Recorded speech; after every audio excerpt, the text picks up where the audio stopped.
Welcome to Urban Beginnings. a podcast about navigating urban planning and its impact on community. Hello, everyone, and welcome back to another episode of Urban Beginnings. Today, we're excited to have Elizabeth Gomez and Giancarlo Aranda from Ortopedia Urbana and Community Design and Engagement, CDE.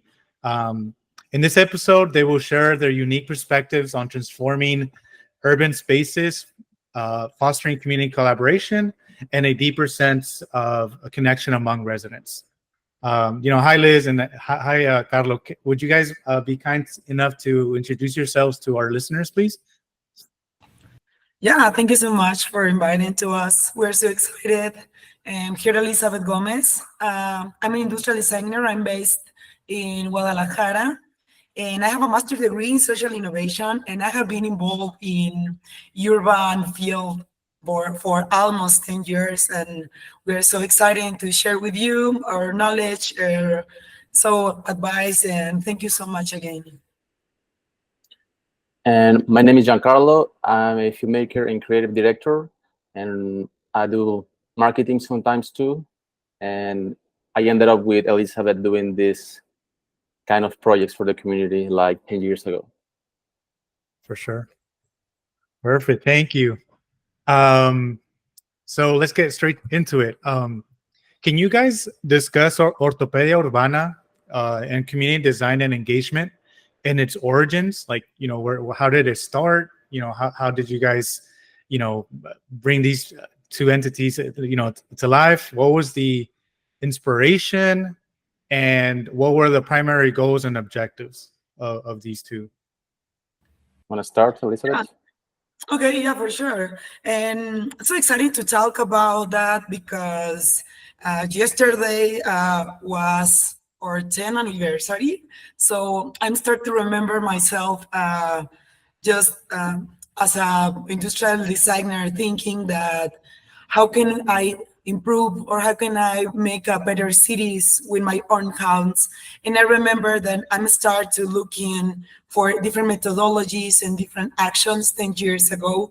And then I'm start to discover this analogy. If you think and if you see the cities as humans, the cities need to go to doctor, and that is how I start or analogy in that way is or collective calls Ortopedia Urbana, that is urban orthopedics. That is an analogy when you go and saw the doctor and they need to correct yourself with a different treatments. So after 10 years, our inspiration are to solve the social problems and the urban problems with our own hands, but not for in an individual field, but collective way. And I'm already start to discover that that wasn't only myself looking into different ways to improve the cities, but also a lot of people want to start to solve their social problems by themselves. So I'm start with this workshop, given different design thinkings methodologies to my friends 10 years ago. And start to looking for different problems. And we saw that the cities are full of different problems and we need to start solve by of them. But after 10 years, I have been discovered that the solutions are in the citizens. I mean, there are no cities without citizens, and that is my biggest inspirations. And now in the with my master degree in social innovation, I discovered that people are not only creative and not only designers, but all are we have a innovator. And I don't know, that's something that always have in my mind when I start to make projects. And then we start to like an activist, and we know each other, Giancarlo and me, like 9 years ago, and we start to saw how our little activation start to transform our context, and now we're here. Yeah, it started. I mean, just to a little bit to the answer. Elizabeth invited me to the project like 9 years ago. And basically I just wanted like to paint, to do like murals. And she was like, oh, can you like do some murals in this place? I'm going to design the benches. I mean, she's an industrial designer. So she was like, oh, I'm going to like design the benches for the place. Can you do like something? We want like to beautify the place, so some murals. And I mean, it was just like an excuse for me to paint. And she was going to pay me. So I was like, okay, let's do it. So then, I mean, those actions attracted like a lot of young people too, like students or architecture designers too. So they were involved into the activations too, like with their own house. Like, so yeah, I mean, it started like that. And then we discovered that these specific projects and actions can develop better communities. So then we started like doing our research on how to improve the communities. We started doing some research with the communities, like some tools for the community engagement, how to ask the people what they want. And basically we started like charging for our services in a more like professional way. And well, I think right now that the project evolved, we are like professionals right now. So basically we just want to leave like an impact into the philosophy, probably the philosophy of the do-it-yourself, how we want to empower the communities with design and urbanism tools so they can take the lead in their own communities and improve them eventually. Okay. And can you guys discuss a little bit where you guys practice this? Or where I believe, or excuse me, where did you guys start to practice, your theories and your methodologies? Ellie? Yeah, I have a mix between field work and academic work too, because I have been teacher almost 10 years too. And something that I have been discovered is that you need to spend time in the field, but you need to return to your desk and start to thinking, what are you doing and how can you teach to another and other people too, not only in the classrooms, in the formal classrooms, but also in the community centers and cultural centers as well.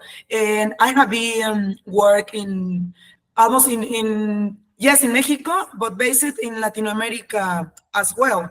We have a lot of different projects, and sometimes it's so difficult and so diverse to talk about all of them, but I want to share with you our last project who calls My River Lab.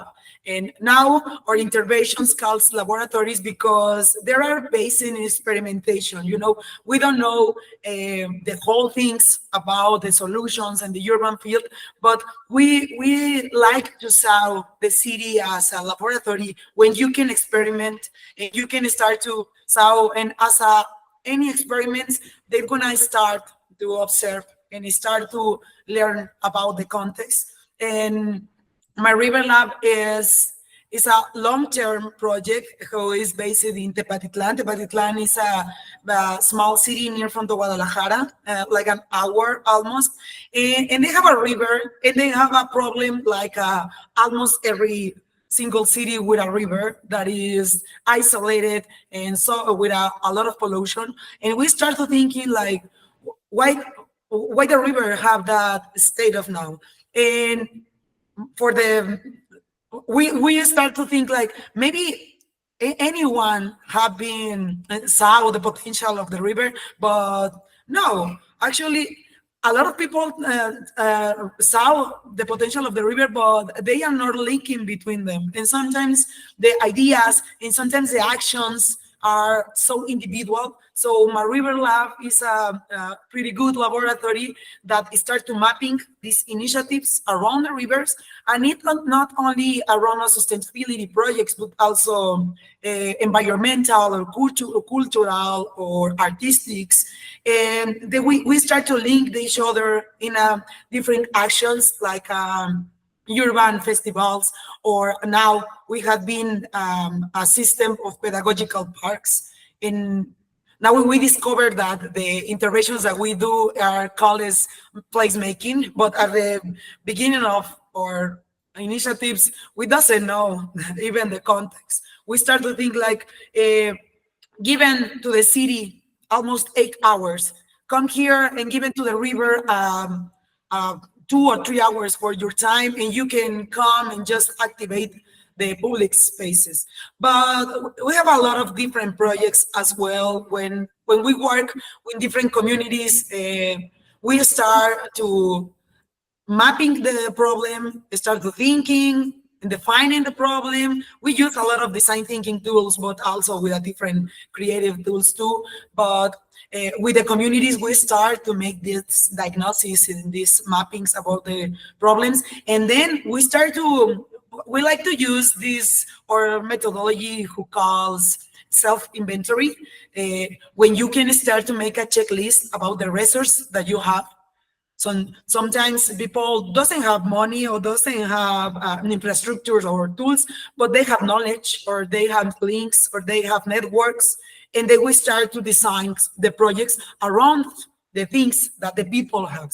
And so based in the problems and looking for the different research, we start to design different projects as wheelchairs or day rotators, or sometimes a bicycle with recycled materials. We have a lot of activities now, but every material, every project is based in these methodologies.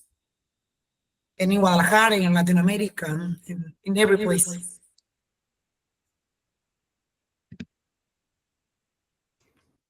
I have a quick question for you.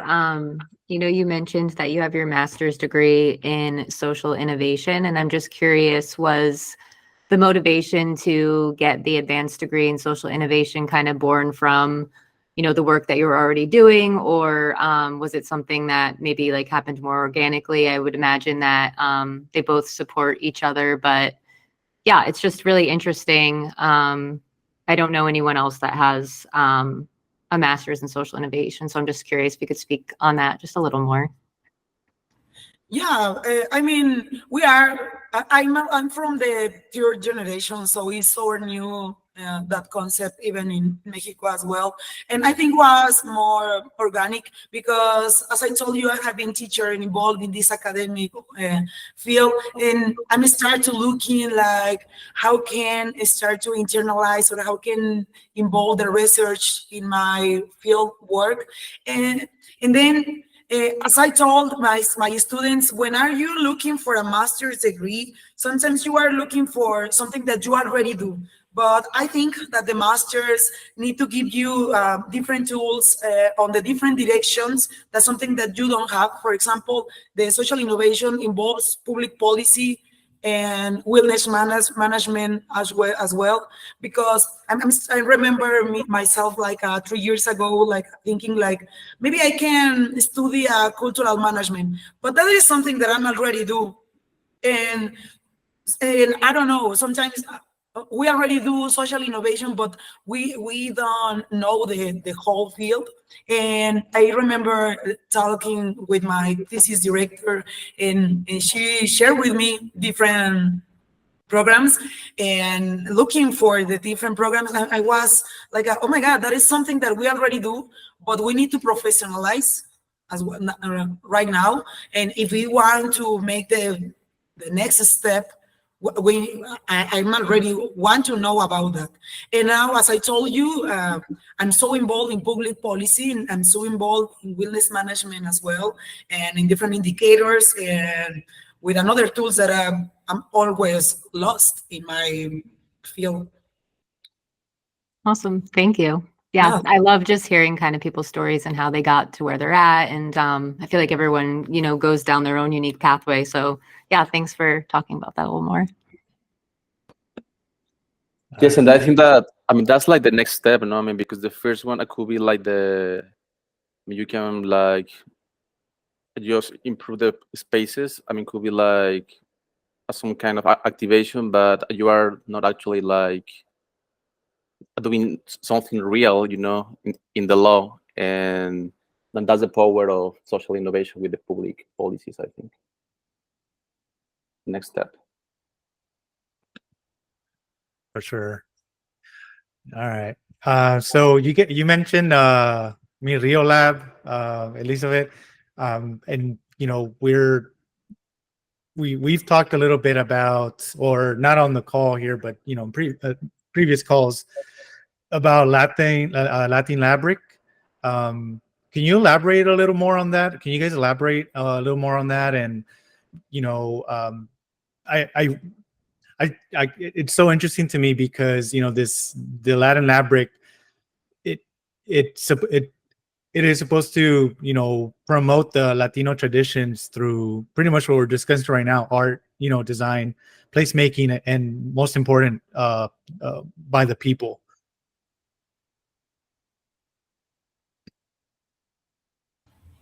Okay, I'm gonna share with you this.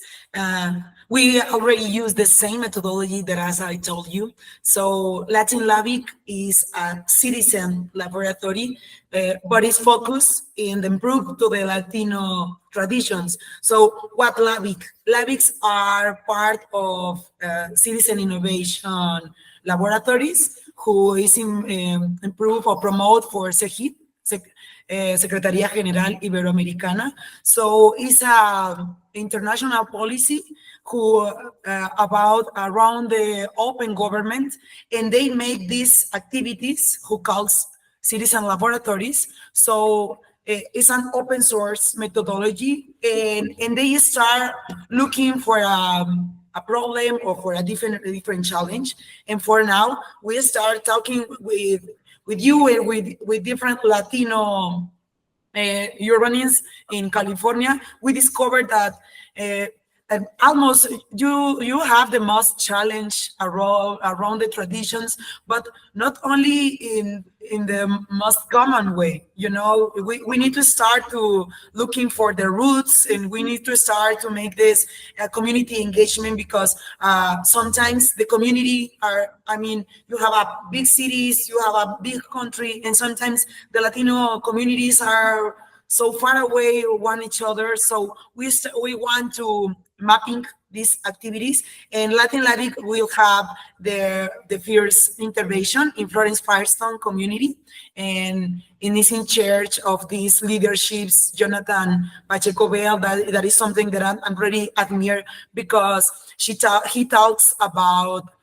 not design in your desks. So talking and with different talks and with different chats in the coffees and video calls, we started thinking, how can we improve and how can we link in this community? So we started thinking, and how can we promote the citizen innovation? So that is born Latin Labric, and we want to have our first intervention in September 14 in Florence Firestone community, and it will be a full day full of activities. We're going to start with this Placeit workshop by James Rojas and another Latino leader. And we will have different workshops with decorations and piñatas, integrated piñatas intervention, but not only in Florence Firestone. We already talked with people in Santa Monica and people in Long Beach, and they will gonna have another creative piñatas. So this is our lighter, quicker, cheaper activity. That is one of the principles of placemaking. That is, how can we do the most with the less? And so Santa Monica and Long Beach and Florence Firestone gonna make these different creative piñatas, and then we wanna make a verbena or block party in September 14th. And that is just a little way to start to link in these communities, but also improve them. And around the September 14, 15, and 16 is the Independence Day in Mexico. So this is a good opportunity to share the traditions, but not only focus in the block party. Something that Giancarlo and I started talking is that the biggest objective of this intervention is to start to mapping leaderships, but it start to setting down a collective agenda, what they want to the next long and short terms for their communities. Because something that I'm already learned. For example, when you left the communities, they need to engage themselves. And you don't gonna be over there always there to help them. So that is just the first step to start to mapping these leaderships and to settle down this big agenda. And I don't know, Giancarlo lives there and he can add something else. Yeah, I mean, you described it pretty well, the project. And yeah, I mean, it's going to be like a challenge too, because we want to, for sure, bring the community, I mean, the Latino community together. I mean, we are together for the parties and, para las fiestas and all that. But it's nice to be together too in the creation of projects that can like improve their own community. And that's good because we want to teach them everything that we know. And basically, I mean, we are trying to get together the academy, the leaders of the community, some professionals like you. I mean, you are going to the activity, right? So Yeah, we'll be there. so it's going to be a full of professionals that are like passionate about like the urbanism. So it's going to be a pretty rich experience. And we want to keep doing this event, Yeah, For and sure. something that we are looking, I'm sorry, something that we are looking is to promote the right to the city, and sometimes we don't know that we have the right to the city. And when we talk about the rights is to use the public spaces and to be considered as the citizen participation is not only to be a people of consulting, because sometimes as urban planners, we are like, what do you want? You want a cultural center or a soccer space? And that is not the place, that is not the way when the people start to participate themselves. So they need to understand their own challenge. They need to know what they have, who they are, and they start to involve in the projects. Because of course, sometimes, and you cannot let me lie, like urban planners is like, okay, the government doesn't and think about the people, but sometimes people doesn't think about the right of the city that they have. So we want to promote and to engage the people to participate, to think about the right of their public space. For sure.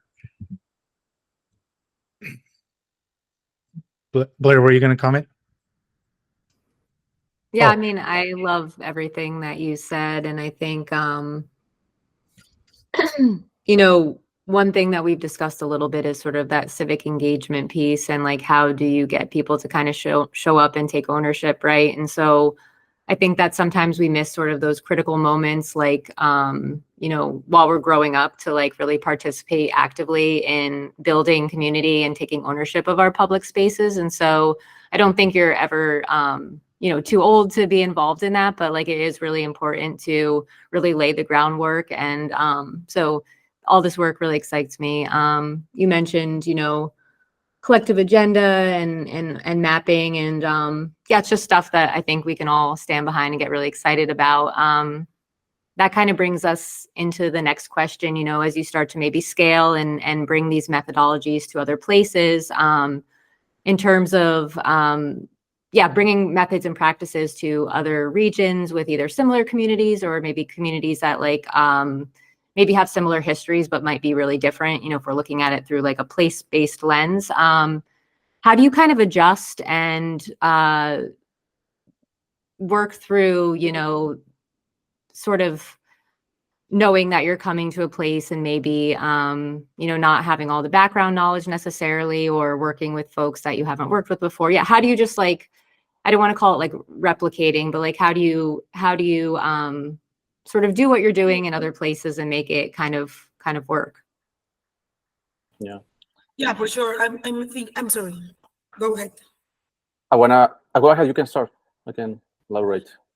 Yeah. I think that it's not only a romantic way, to talk about that, because sometimes it's like talking like you can use your city, you can do anything, and that is something that I love about the academic field. To think about the knowledge, and start to writing down and start to replicate it in other places, this methodology, and to be conscious about what have been you doing in the past. And I think the methodologies start to different tools, but the last time when we were in San Diego in the West Coast Urban Forum, uh, we discovered that even if we have so different contexts in Latin America and USA, we discovered that we have the same challenge. People in the Coast Forum was from different places, and they talk to us. Because we facilitate the practical placemaking for your neighborhood workshop, and it was so practical, and people was so amazing, because they talked to us, they shared to us like we was so involved in the different lectures and almost sleeping way, but we put in them to prototype and to start to make their own, to solve their own challenge. And we discovered that even if the solutions are different, all are they part of the same thing. They discovered their own challenge, they discovered their own research. And the last year I went to Peru, and in Peru it's so different context to Mexico, and it's so different context to San Diego as well. But if you part of the define the problem, to observe your context, to understand the identity that you have, and then you start to make this checklist about the resources that you have, the solutions will be so different. Different examples that I can give you. In Peru, they have the food security system problems, and they do fruit dehydrated solar systems. But when we went to Argentina, they have a lot of problem with people with disability and with the high cost about the devices. So we start to design wheelchairs on often open cores and low cost. And in San Diego, they share with us that they have this challenge about they don't know how to engage or improve the participation, and they solve their own problems. And something that we already share with our communities, it doesn't care in different fields that they have, is that you need to start to prototype, because you don't gonna understand, or you don't gonna make any difference, or you don't gonna understand your problems if you don't start with the minimum risk.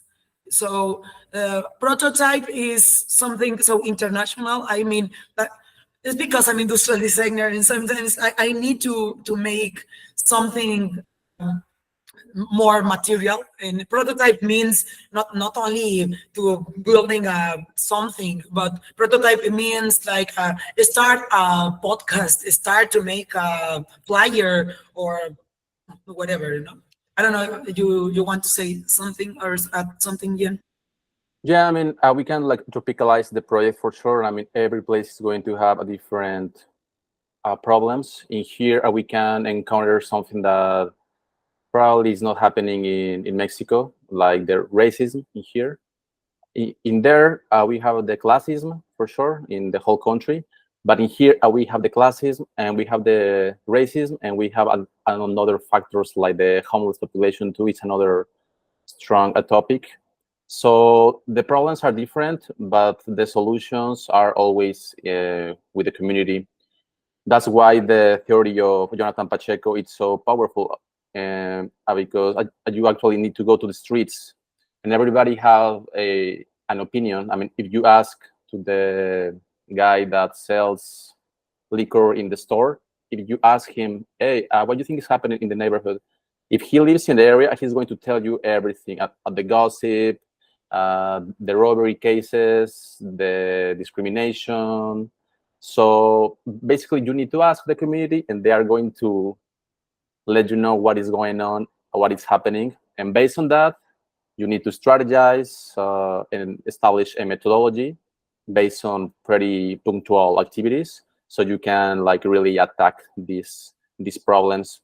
Obviously, it's not going to be a forever solution, but you can start with the first step of the solution. Yeah, and organize the participation as well, because sometimes people love to talk, love to participate Yes. a lot. And as a teacher, something that I have been learning is like you need to fix the participation, like conduct the people with different questions, like how can we, if you start the thinking, like the participation with this kind of questions, like how can we improve the Patitlan River? How can we start to clean the park? Or how can we, that is a type of questions that improve the participation and improve the creativity as well. So sometimes you need to start to conduct the participation and just observe how they do. Yeah, a pretty effective way to polish the answers, right? Because people like to talk and talk and talk, especially the neighbors. Yeah, no, definitely. I think that's like the more, embedded planning is really an organic way to really go and look for the roots. And, a lot of the things that you guys mentioned, like Giancarlo was talking about the liquor stores, there's something that we've talked about in this podcast before, invisible communities and these community members trusting, those small business owners more than the actual government around them. And, I think embedded planning is really a good foundation to establish these, like you mentioned, Liz, like these, linking communities together. And I wanted to add that it's very interesting to, and I'm speaking of inner city, like, for example, South Central, kind of near the Florence Firestone area. There's a lot of I think that inner city of Los Angeles is full of culture, and it's very rich and different. People from all over the world. People from Belize. But what I want to get at is there's a lot of, I think, interventions, or for example, the Latin Labric. One of the benefits that can bring these communities is finding that connection to their roots, because a lot of people that live in these neighborhoods are already kind of living in the quote unquote Latino urbanism. They walk down sidewalks, they have stores that sell these piñatas, these colorful buildings or these spaces that sometimes, if you don't really find anywhere else. And, and a lot of these business owners that you paint certain things a certain color, or the way they set up their store, sometimes they don't set up all their merchandise inside their location. They put it sometimes in the sidewalk to, like, they put brooms or whatnot. James Rojas kind of talks about it in his book. I'm so excited for this event in September 14th that Liz and Giancarlo, can you guys elaborate or talk a little bit more on just the whole process, or the whole, thing you guys schedule for the day? I know in your guys' website, you guys talk about I know you touched on the piñatas, but also that's very symbolic, right? Because you're bringing people together at a table to work on these piñatas. And you had mentioned about, I think, Loteria as well. And I thought it was very interesting that your approach to it, on how the Loteria would kind of call out certain things, certain landmarks in the neighborhood that people might know.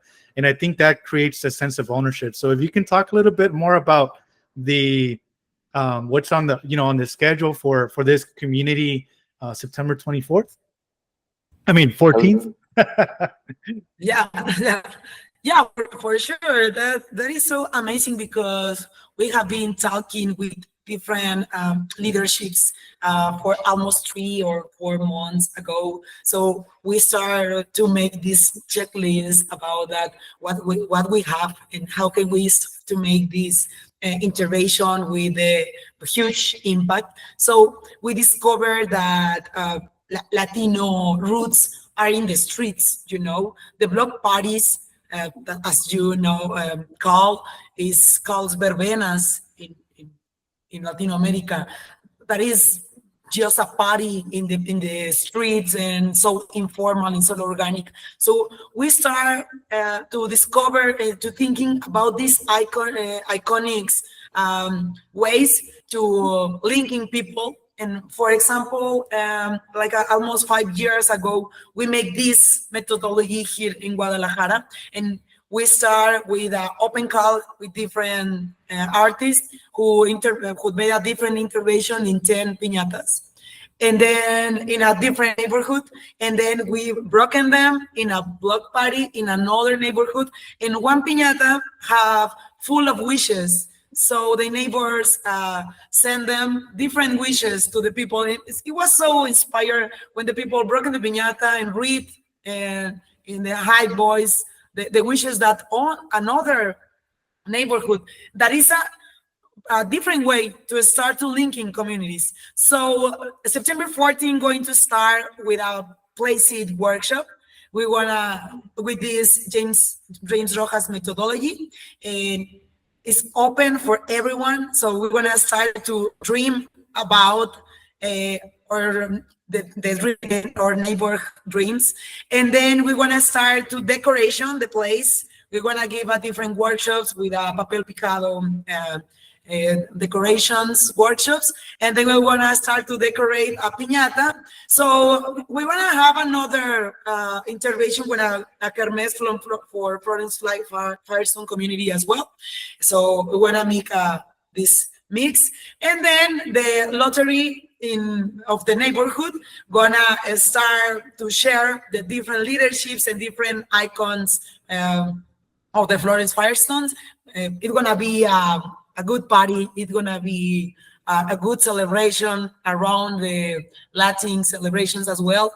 But 2 or 3 days before, we're gonna visit Santa Monica and Long Beach with Studio 111, and they're gonna make this intervention in their own piñata, and we're gonna ask them to send the wishes to the Florence Firestone community, and it will be so inspired to start linking these neighborhoods. And these are open to everyone, and as I told you, it's just the first step for different placemaking activities.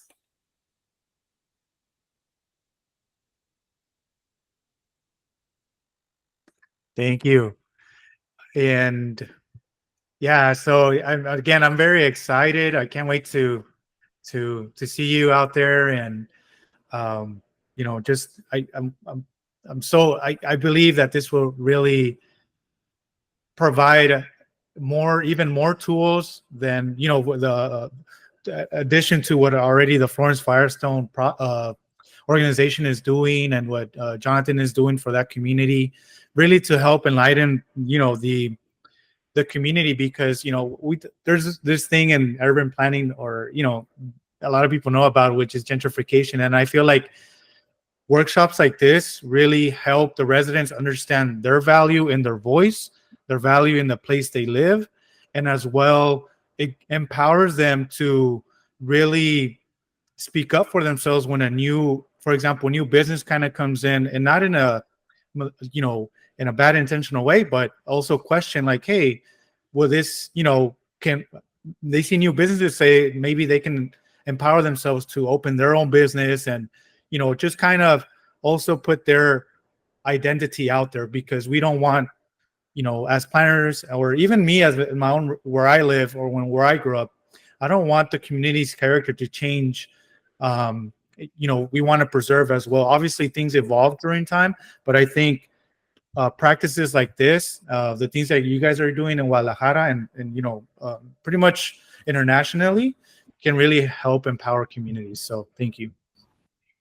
And I Yeah. want to talk about something that you say that is so different to make gentrification to revitalization, because revitalization comes to the community. And sometimes you can confuse themselves, because of course people want better places, better food places. Right. The difference is to make a revitalization from the community and not only like an alien that you come and put the stores that you think that they're gonna work. Right.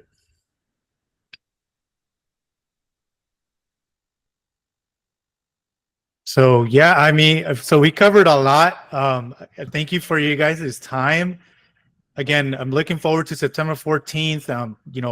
This is, as a planner, since I always was curious with that international collaboration, and I know, well, we talked about we can tailor it to different, like San Diego, you said Peru, Guadalajara, even Tepatitlan, and I'm so happy this is it's going down in near the neighborhoods that I grew up in, and I'm very excited for September 14th. So we want to invite anyone listening to this to our podcast to come by. Florence Firestone will be sharing more information in our Instagram page. I'll tag Ortopedia Urbana and embedded planning, Florence Firestone. But Liz and Giancarlo, we kind of want to finish this episode. We took a little break during summer, about 2 months, and we really, I think all of us, we all been busy with life and even work, and we kind of want to keep the season one type of question we've always asked in the end of the episodes. Would you guys have any advice for aspiring planners, preparing to entering the school or the field? I know you briefly touched about it, Liz, early on, but is there anything else you guys would like to add? I would recommend to any student probably like to get the experience on every field in the niche of the planning. I don't know if you like the parks and recreation, if you like to run and design parks. I get into that. If you like the architecture, I get into that. But basically, like, experiment, and if you find something that is boring, well, you at least know it. And probably in that process, you are going to discover something that you really like. That I think we are all trying to do some work that doesn't feel like work, so we can pay our bills. So that's where you can find the passion, and pretty much just follow every page that follow Urban Beginnings. And this kind of content, it is beautiful because it is really like knowledge. It's educational. You are learning something, and I think that's what can help a lot, like the young people. What do you think, Ellie? I have one thing to add on to that. Just you can answer that question, but I'm also curious, like, how important is participation for young planners? We sometimes think about education. A lot of the work that they're doing is happening behind their desks or behind a computer. So yeah, if you could answer that question with maybe adding some elements about, why is participation really important for young planners or people entering the field as well? Yeah, I'm so interested in that question because I want to add that they don't need to underestimate the power of the small actions that they can have. Even if it start with their own blog, if it start with their own neighborhood. We started 10 years ago thinking. Sorry. I'm sorry, I have two big dogs here. Yeah, don't underestimate the power of the small action, and sometimes you start to be desperate because you don't saw the immediately change, but I can tell you that you need to be so constantly, and it something gonna happen. You will to inspire someone else. And another advice that I can give someone who start to student urban planning is like don't miss the capability to to be wander around the urban details that you find, because the streets are full of clues or full of talents around them, and it's so amazing to take a walk and start thinking as a creative, as a creativity hunter, and you're gonna find a lot of talents around them. So I hope that will inspire to someone else. Yeah, the community, the museums, a lot of people that you can know, I mean, that are like you. So it's a pretty fun environment and industry, I think. It's full of interesting people, ideas, creativity. I mean, and you are actually like affecting the environment. So it's kind of cool. Let your desk, take a walk and breathe some air. Yeah, you Yeah. need to walk They, in the streets. at That the, is something at that the, Giancarlo jokes, when Jonathan Talco was like, we cannot planning in our desks. I don't know if are because we are Latin American, and it's like, we don't know another way to planning, but in the field. That's So true. let your yeah, desk. we don't have that many aces in Mexico. We have fans, so I need to go out and actually like ask the people, what do you think, sir, about this? So, but it's pretty cool. It's pretty cool to get to know you guys. Yeah, thank you so much. I really appreciate this conversation. Thank you for the space. For sure. And invited to the September 14th. Yeah, one last time. You guys are invited September 14th. Florence Firestone will share more information on her social media.